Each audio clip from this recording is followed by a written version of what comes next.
అందరికీ నమస్కారం అండి.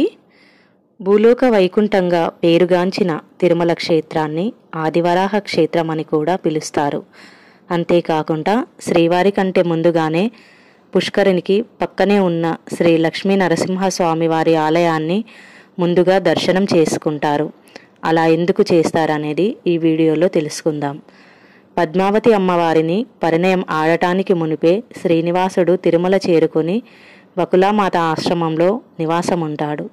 అప్పటికే తిరుమల కొండపై తపస్సు చేసుకునే వరాహస్వామిని కలిసి అమ్మవారిని కళ్యాణం చేసుకున్న తరువాత తిరుమలలో స్థిర నివాసం ఏర్పరచుకోవటానికి వరాహస్వామి దగ్గర కాస్త స్థలాన్ని అరువుగా తీసుకుంటాడు.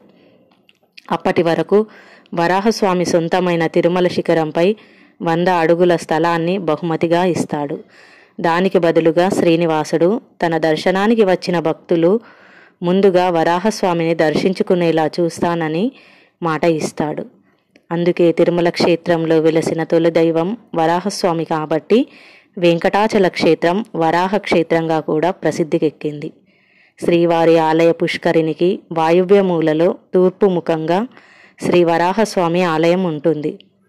ముందుగా వరాహస్వామిని దర్శించుకుని ఆ తరువాత శ్రీనివాసుని దర్శనం చేసుకుంటే ఆ స్వామి ఎంతో సంతోషిస్తాడు. కాబట్టి తిరుమలకు వెళ్ళే భక్తులు ప్రతి ఒక్కరూ ముందుగా వరాహస్వామిని దర్శించుకొని ఆ తరువాత శ్రీనివాసుని దర్శించుకొని ఆ స్వామివారి కృపకు పాత్రులవ్వండి. నమస్తే.